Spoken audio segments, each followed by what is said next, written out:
was 5 years and 8 months under German. I went through all the 17 Gehenim.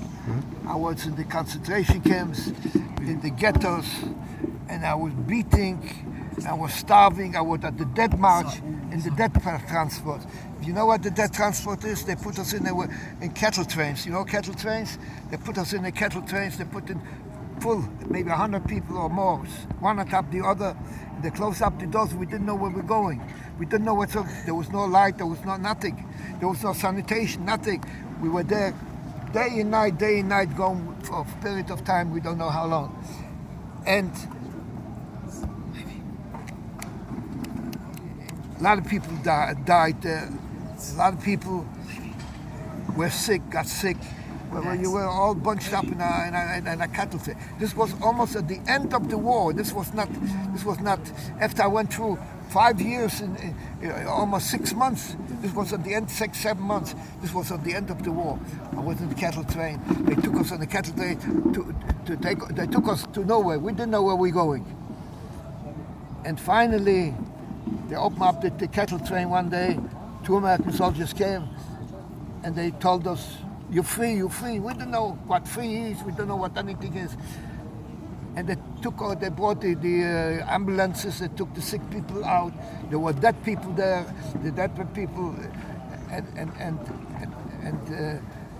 they opened up a wagon with food. There was a full food from the Red Cross. Was full food. They didn't give us a stitch for 10 days, not a drop. One day they opened up the wagon. I was out. I went out. They let us go out on the front of the. I picked up grass. You know what grass is? I ate grass. I ate potato skin. I found one time. It was not what to eat for such a long time. After they opened up the wagons, people went out. They opened up the wagons and they took all the food that was in the wagons and started eating. No, we didn't eat for such a long time. People got sick. A lot of them died. A lot of them. I wound up in the hospital. I was critical. I was 3 months in the hospital, and then after this, I was completely out of religion. I was away 5 years and 8 months out of religion. Pines, I was near the Klosenberg Rebbe, Zochain Lebruche, and he got his boys there to take me in and to talk to me and to bring me up. And this is why I came back to religion. Any questions? How old were you? We see your numbers. When the war broke up, 12 years I was old. And I was 17, almost 18 years when the war broke, and I was 5 years and 8 months under the Germans. Can we see your numbers? Yeah, here's my number. 184805. Shem Havaya. Yud Kei Vuf Kei is here. 26. You're the only survivor? I'm the only survivor, my whole family. Where'd you live? Very few of my town. After the war, I found 5 of my friends from the same town. But all of them away from religion. None of them got religion. I'm the only one, a Pines, that I survived with religion. Where did you live before the war? I lived in Auschwitz. Before the war was called Auschwitz.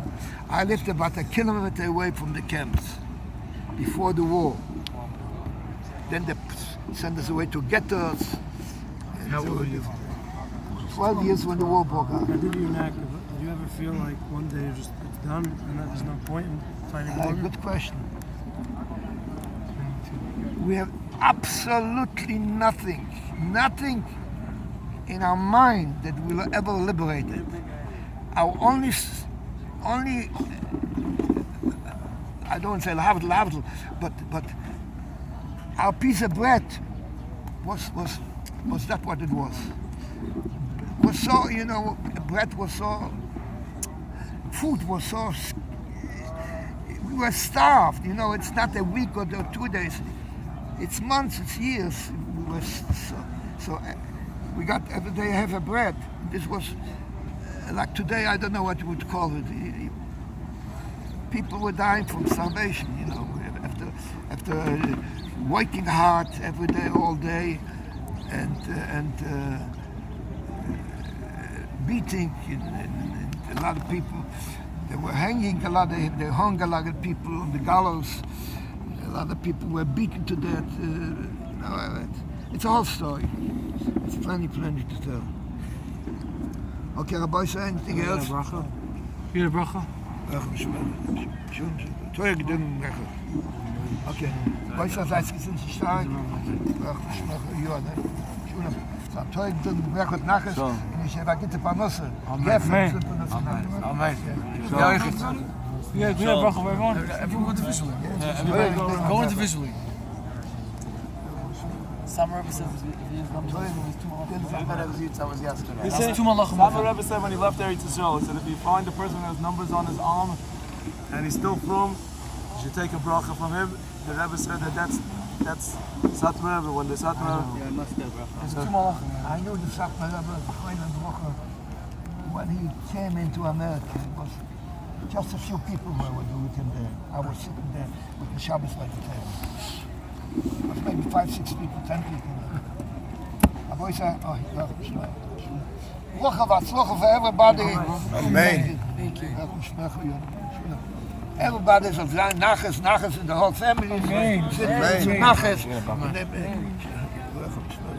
Shunan. Yeah, Mala, you and Toy didn't make it. Shunan. Never seen him, I never saw mine.